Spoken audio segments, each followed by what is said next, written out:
I'd like to introduce Steve Sarkisian, the head coach of the Texas Longhorns. Coach. Thank you. Well, this is exciting for the week to finally be here. When you play a conference championship game and then you don't get to play again for another month, it takes a while, right? There's a process to get to that point too, but to finally make it to New Orleans, I got my beads on, feel good. I know our team's excited. We're excited to play a quality opponent in the University of Washington. A ton of respect for them. In the All-State Sugar Bowl, which is a great honor in the CFP. So great opportunity, fortunate to be here, and looking forward to the ball game in a week. Got a question, like we said, if you can wait for a microphone. Coach, the way you've recruited the New Orleans area, is this starting to feel like a second home for you? Well, I just think the natural proximity helps us. We joke sometimes on the staff, we never know when East Texas ends and Louisiana begins, right? And so from a proximity standpoint, it's very natural for us to recruit Louisiana.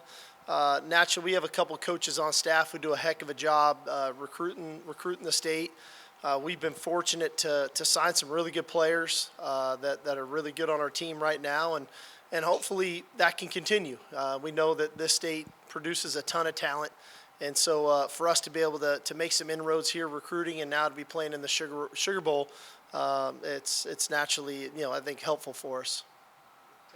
Coach, you've been in bowl games and you've also were in a playoff situation at Alabama a couple of years.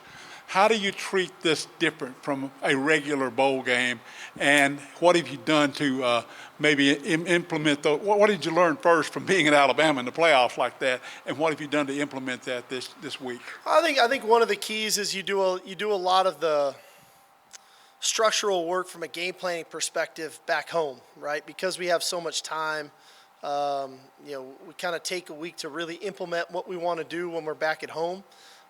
When we're here, obviously we want to take our time to make sure that we're putting forth maximum effort to get ready for the game. But I also want to give our players a chance to experience this opportunity, experience the city of New Orleans, experience what they've earned, which is to be in the CFP. But I think our players will echo the same sentiment.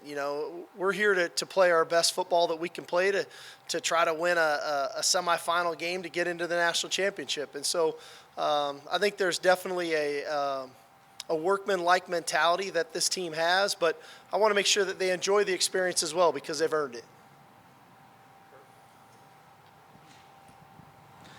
Steve, obviously you are peaking at the right time at the end of the year. Now you're a month off. As an offensive guy, how do you keep an offense in rhythm and in sync when you don't get to play for a month? Yeah, I think part of it was making sure that we did enough good on good in practice, especially early on in the prep, that we kept the speed of the competitiveness of what a game would feel like in a practice setting. Not necessarily to scrimmage all the time, but at the line of scrimmage, offensive linemen need to feel the speed and physicality of our defensive line.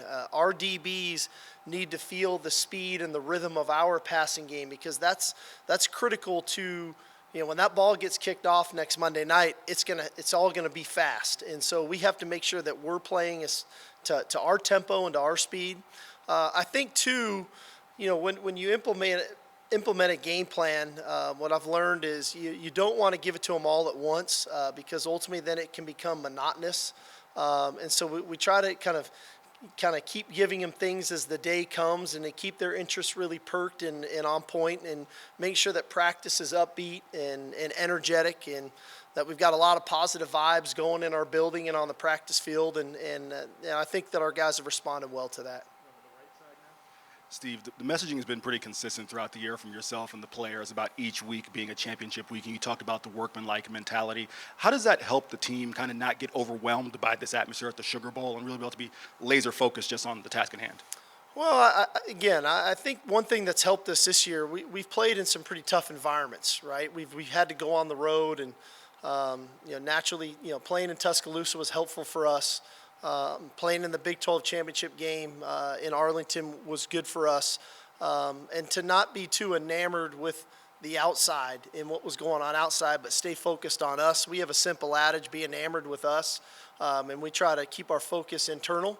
and so that when the games come, it's about what we've prepared to go do and not what might be going on around us. And a lot of times when you get into these settings, the world around you is pretty chaotic, right? We talk about all the time as a team, like what's going on around us is very chaotic. We want to make sure that we're a steady sea and that we're focused on what we need to do.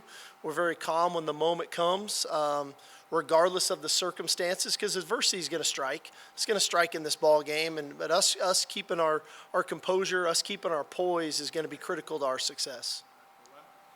Okay, Coach, kind of along those lines, not getting too enamored with New Orleans and the fun that you have this week, how do you see to know your guys are in the right mindset as you go through the week?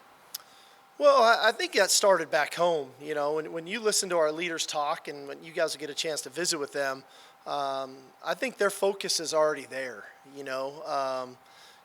Naturally, how we prepare, how we practice is going to tell me a lot. What are they talking about? You listen to conversations, when we're on the bus and what's going on. But I also don't want us to be so over the top so early that we're exhausted by the time the game comes. So we operate pretty well as a group when we're loose.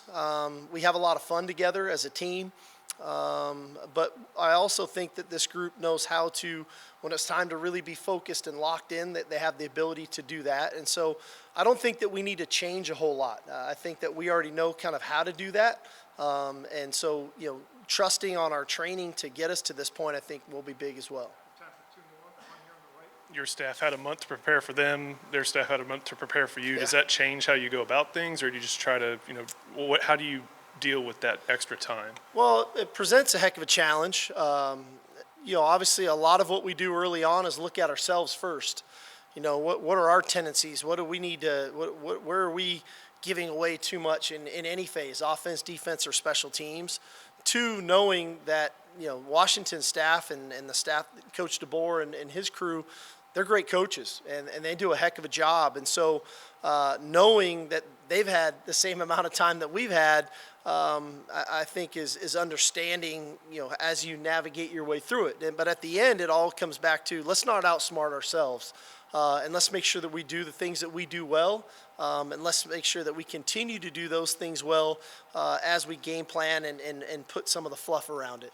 One final question. Steve, since there has been finals, some off-time holidays, since y'all are back together and this is go time, is the team's focus where you want it to be? I love where our team's at. I really thought when we came back to work, whatever that was, really getting back to it. I think it was the 22nd, end of the 22nd, but whenever that was, like a couple Fridays ago. I don't even know the dates anymore. It's been a long month.